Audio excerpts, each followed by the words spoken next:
Welcome back to my YouTube channel. ಎಲ್ಲರೂ ಹೇಗಿದ್ದೀರಾ? ಚೆನ್ನಾಗಿದ್ದೀರಾ? ಎಲ್ಲರೂ ಚೆನ್ನಾಗಿದೆಯಾ ಅಂತ ನಾನು ದೇವರಲ್ಲಿ ಕೇಳ್ಕೊತೀನಿ. ಗೈಸ್, ಇವತ್ತಿನ ಡೈಲಿ ಬ್ಲಾಗ್ಗೆ welcome for you all guys. ನಾವು ಇವತ್ತು ಸಂಜೆ ಮೇಲೆ ಒಂಚೂರು ಹೊರಗಡೆ ಬಂದ್ವಿ. ಮಾರ್ನಿಂಗ್ ಬೆಳಗ್ಗೆಯಿಂದ ಸಂಜೆವರೆಗೂ ಮನೇಲೇ ಇದೆ. Because I am not well. Yesterday biryani effect ಆಗೋಗಿದೆ ನನಗೆ. ಅದಕ್ಕೆ ನನಗೆ ಫುಲ್ಲು ಗೇಟ್ ಓಪನ್ ಆಗಿಬಿಟ್ಟಿತ್ತು. ಹಾಗಾಗಿ ನಾನು ಬೆಳಗ್ಗೆಯಿಂದ ಫುಲ್ ಸುಧಾರಿಸ್ಕೊಳ್ತಾ ಇದ್ದೀನಿ. ಆಚೆ ಒಂಚೂರು ಕಾಫಿ ಕುಡ್ಕೊಂಡು ಬರೋಣ ಅಂದ್ಬಿಟ್ಟು ಭರತ್ ಕರ್ಕೊಂಡ್ಬಂದರು. ಒಂದು ಕಾಫಿ ಕುಡ್ಕೊಂಡು ಇವಾಗ ಮನೆಗೆ ನಾಳೆಗೆ ದೇವರಿಗೆ ಪೂಜೆಗೆ ಹೂ ಬೇಕಲ್ವಾ, ಹಾಗಾಗಿ ಹೂ ತೊಗೊಳ್ಳೋಣ ಅಂತ. ಆ್ಯಂಡ್ ಅತ್ತೆಗೆ ಸ್ವಲ್ಪ ಮಾತ್ರೆ ಬೇಕಿತ್ತು, ಆಮೇಲೆ ಎಳ್ನೀರು ಬೇಕು. ಇದಿಷ್ಟು ಶಾಪಿಂಗ್ ಮಾಡೋಕ್ಕೆ ಹೋಗ್ತಾ ಇದ್ದೀವಿ ಈಗ. ಇದು ವೆಲ್ಕಮ್. ಹಾಯ್ ಗೈಸ್, ನಾವು ಪಾಪುಗೆ ಡ್ರೈ ಫ್ರೂಟ್ಸ್ ತೊಗೊಳ್ಳೋಣ ಅಂತ ಬಂದಿದ್ದೀವಿ. ನೀನೇನು ಊಟ ಮಾಡೋದಿಲ್ಲ, ಓನ್ಲಿ ಡ್ರೈ ಫ್ರೂಟ್ಸ್ ಅಂತಲ್ಲ ತಗೊಂಡಿದ್ದೀವಿ.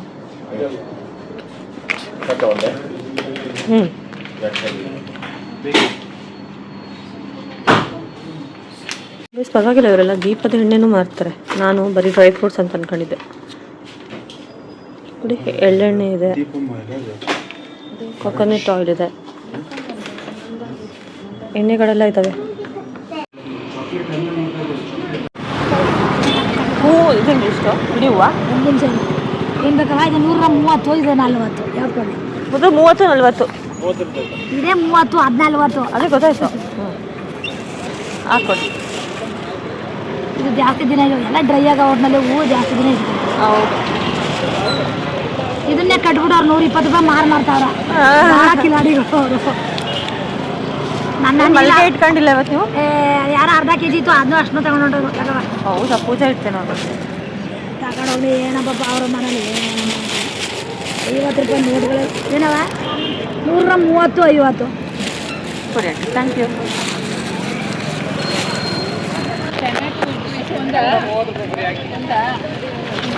ಅವರೆಕಾಯಿ ಹಿಂಗೆ, ಅವರೆಕಾಯಿ ಹಿಂಗೆ, ಅವರೆಕಾಯಿ 50.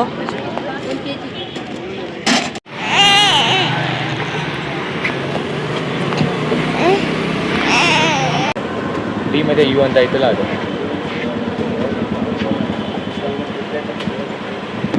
ಒಂದು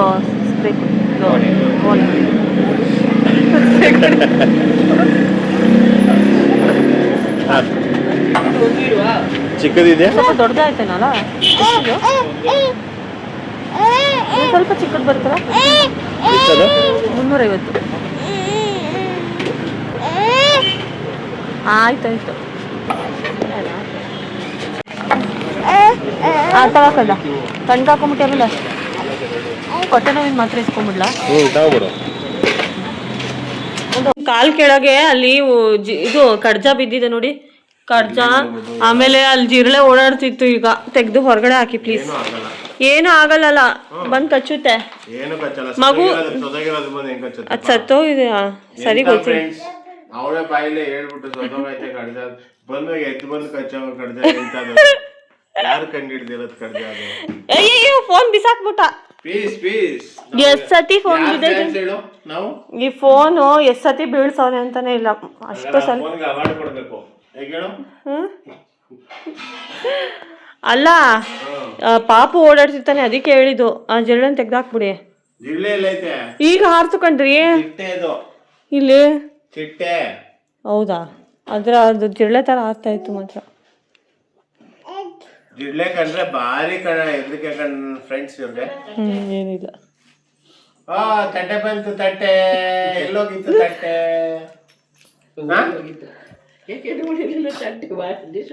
ಡಿಶ್ ವಾಶ್ ಅಲ್ಲಿ ಇತ್ತಾ? ವಾವ್, ಎಷ್ಟು ಚೆನ್ನಾಗಿ ತೊಳ್ದಿದಲ್ಲ. ನಿನ್ನ ಮಕ್ಕಳೇ ಕಾಣ್ತಾ ಇದೆ. ಸಾಕು ನೆನ್ನೆಯಿಂದ ತೊಳ್ದಿರ್ಲಿಲ್ವಂತೆ ನೋಡಿ. ತಗೊಂಡಿರ್ಲಿಲ್ವಂತೆ. ಅದು ಡಿಶ್ ವಾಶ್ ಒಳಗೆ ಹಾಕಿದ್ರು, ತೊಳೆಯಕ್ ಹಾಕ್ಬಿಟ್ಟು ಸೀದಾ ಬೆಂಗಳೂರಿಗೆ ಹೋಗಿದ್ವಲ್ಲ. ಆಮೇಲೆ ವಾಪಸ್ ಅದ್ ತೊಳ್ದಿತ್ತು. ಅದ್ ತೊಳ್ದೈತೆ, ನಾವ್ ಎತ್ಕೊಂಡಿಲ್ಲ. ಒಣಗದ್ಮೇಲೆ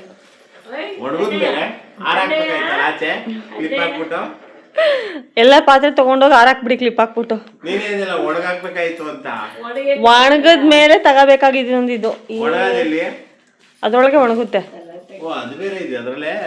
ಹೌದು, ಏನು ಗೊತ್ತೇ ಇಲ್ಲ ಪಾಪ ಡಿಶ್ ವಾಶ್ ಅಲ್ಲಿ ಏನೇನು ಮೆಕ್ಯಾನಿಸಮ್ ಇದೆ. ನನಗೇನು ಗೊತ್ತು, ನಾನು ಭಾಸ್ಕರ್ ಇಲ್ಲಿ ಕಂಡಿಡ್ದವ ನಾನು. ಕಂಡಿಡ್ದಿಲ್ಲ ಅಂದ್ರೂ ಕಸ್ಟಮರ್ ಅಲ್ಲೂ ಜಿರಳೆ ಓಡೋಯ್ತು ಮುದ್ದು. ಜಿರಳೆ ಇಲ್ಲಪ್ಪ, ಅದು UPS ಇಂದ ತೆಗ್ದಾಕಿ ನನ್ಗೆ ಗೊತ್ತಿಲ್ಲ. ಜಿರಳೆ ಅದು ಹಾರದ ಜಿರಳೆ, ಅದು ಹುಡುಗಿ ಜಿರಳೆ ಅಂದ್ರೆ ಹಾರುತ್ತೆ, ಹುಡುಗ ಜಿರಳೆ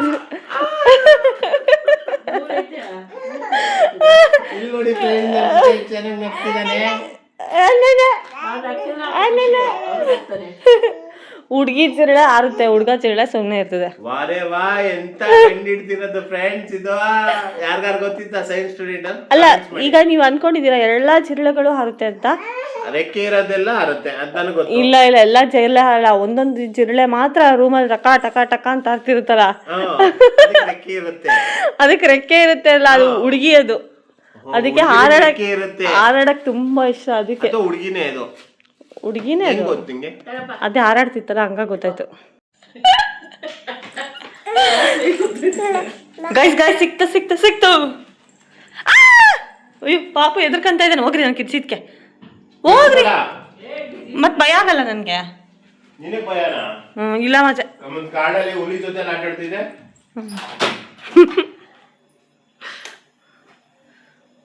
ಕಂದ ಬಿಬ್ಬಿ, ಕಂದ ಬಿಬ್ಬಿ ಬಂದೈತೆ ಕಚ್ಚೋಕೆ. ಗೈಸ್ ನಮ್ದು ಇವಾಗ ಊಟ ಆಯ್ತು, ಪಾಪು ಕೂಡ ಮಲಗ್ತಾ ಇದ್ದಾನೆ. ಈಗ ಪಾಪು ಮಲಗ್ಬೇಕಾದ್ರೆ ಒಂದು ಹಾಡು ಹೇಳಿದ್ರೆ ಈಗ ಜೋರಾಗಿ ಅಳ್ತಾನೆ ನೋಡಿ. ಅಮ್ಮ ನಿನ್ನ ಎದೆಯಾಳದಲ್ಲಿ ಗಾಳಕ್ಕೆ ಸಿಕ್ಕ ಮೀನು. ಆಡೋಡ್ಬಾರ್ದ, ಹೇಳಲ್ಲ ಬಿಡು ಕಂದ, ಹೇಳಲ್ಲ. ಈ ಹಾಡು ಹೇಳಿದಾಗೆಲ್ಲ ಜೋರಾಗಿ ಅಳ್ತಾನೆ ಅವನಿಗೆ, ಯಾಕಂತಾನೆ ಗೊತ್ತಿಲ್ಲ ನನಗೆ. ಅಲ್ಲ ಮಗ, ಓಳಲ್ಲ ಚಿನ್ನ, ಓಳಲ್ಲ ರಾಜನೇ. ಈ ಹಾಡು ಹೇಳಿದಾಗೆಲ್ಲ ಅಳ್ತಾನೆ, ಅದೇನು ಸೆಂಟಿಮೆಂಟ್ ಇದೆ ಗೊತ್ತಿಲ್ಲ ಅವನಿಗೆ, ತುಂಬ ಬೇಜಾರಾಗುತ್ತೆ. ಆ್ಯಕ್ಚುಲಿ ನಾನು ಹೊಟ್ಟೆಲಿದ್ದಾಗ, ನಾನು ಇವನು ಹೊಟ್ಟೆಲಿದ್ದಾಗ ಈ ಹಾಡು ಹೇಳ್ತಾ ಇದ್ದೆ. ಮೋಸ್ಟ್ಲಿ ಅದೇನಾರ ನೆನಪಾಗುತ್ತೋ ಏನೋ ಅಂತ, ಅದಕ್ಕೆ ಹೇಳ್ತದೆ ಅಂತ. ಕಣ್ಣೀರಲ್ಲಿ ಹಾಕೊಂಬಿಡ್ತು ನನ್ನ ಮಗನೇ, ಕಣ್ಣೀರಲ್ಲಿ ಹಾಕೊಂಬಿಡ್ತು. ಸಾರಿ ಮಗನೇ. ನಗ್ತಿದ್ದಾನೆ ನಗ್ತಿದ್ದಾನೆ ನಗ್ತಿದ್ದಾನೆ, ಕರಿ ಬಾಬನೇ. ಗೈಸ್ ಏನು ಗೊತ್ತಾ, ಪಾಪುಗೆ ಅವ್ರ ಅಪ್ಪನ ಕಡೆಯಿಂದ 2 ಗಿಫ್ಟ್ ಬಂದಿದೆ. ಒಂದು ಈ ಥರ ಕಾರು, ಇಲ್ಲಿಡಲಿ. ಈ ಕಾರ್ ಹೆಂಗೆ ಓಪನ್ ಆಗುತ್ತೆ ಅಂದರೆ ಹಿಂಗೆ ಚೀ ಅಂತ ನೋಡು, ಬ್ಯಾಟ್ಸ್ಮ್ಯಾನ್ ಸೂಪರ್ ಆಗಿದ್ದಾರೆ. ಇದೊಂದು ಗಿಫ್ಟು. ಇನ್ನೊಂದು ನೋಡಿ ಗಿಫ್ಟು, ಇದು ಟ್ರೈನು ಫಿಕ್ಸ್ ಮಾಡ್ತಾ ಇದ್ದೀನಿ, ಹೆಂಗೆ ಮಾಡೋದು ಅಂತ ನೋಡ್ಕೊಂಡು ಇದು ಇನ್ಸ್ಟ್ರಕ್ಷನ್ ಕೊಟ್ಟಾರೆ, ನೋಡ್ಕೊಂಡು ಮಾಡ್ತಿದ್ದೀನಿ. ಇವನಂತೂ ಬಿಡ್ತಾ, ಒಂಚೂರು ಫಿಕ್ಸ್ ಮಾಡೋಕ್ಕೆ ಬಿಡ್ತಾ ಇಲ್ಲ. ಅಪ್ಪನ ಕಡೆಯಿಂದ 2 ಗಿಫ್ಟ್ ಬಂತ, 2 ಗಿಫ್ಟ್ ಬಂತ ಪಾಪಗೆ.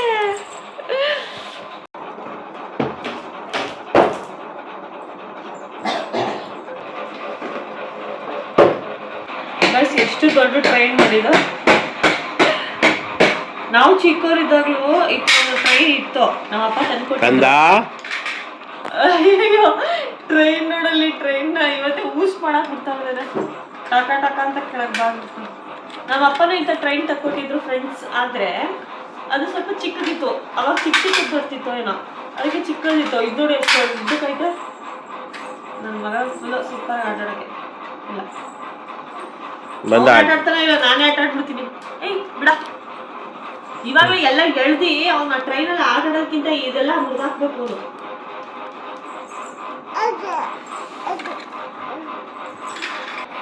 ಅಮ್ಮ ಏನ್ ಮಾಡ್ತಾ ಐತೆ? ಕಂಬಿ ಬಿಡ್ತಾ ಐತೆ.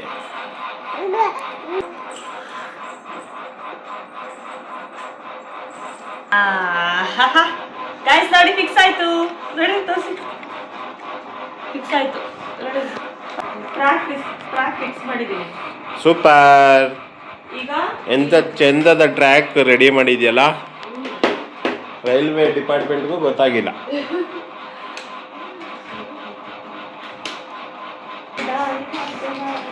ಇಂಜಿನಲ್ಲಿ ಇಂಜಿನ್ ಸ್ಟಾರ್ಟ್ ಮಾಡೋದು ಹೇಗೆ?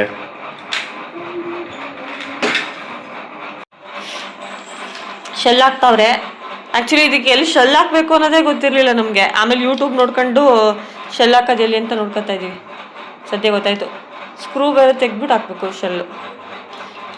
ಅವರು ಶೆಲ್ ಹಾಕ್ಬಿಟ್ಟು ಕಳಿಸ್ಬೇಕು ತಾನೆ, ನೋಡಿ ನಮಗೆ ಕೊಟ್ಟವ್ರೆ ಹಾಕಕ್ಕೆ. ಮದುವೆ ಹಿಡ್ಕೋಣ.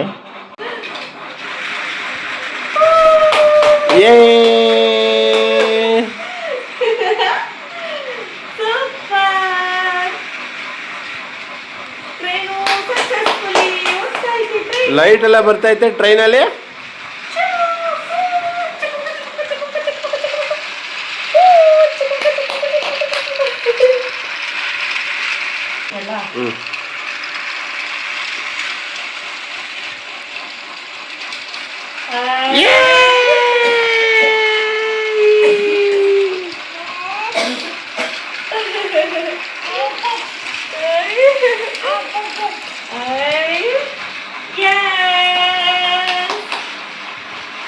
Thank you so much for watching guys. ಈ ವಿಡಿಯೋ ಇಷ್ಟ ಆದರೆ ಲೈಕ್ ಮಾಡಿ, ಶೇರ್ ಮಾಡಿ, ಸಬ್ಸ್ಕ್ರೈಬ್ ಮಾಡ್ಕೊಳ್ಳಿ ಆ್ಯಂಡ್ ಬೆಲ್ ಐಕಾನ್ನ ಒತ್ತಿ. ನಾವು ಹಾಕೋ ವಿಡಿಯೋಸ್ ಎಲ್ಲ ಬೇಗ ಬಂದು ತಲುಪುತ್ತೆ.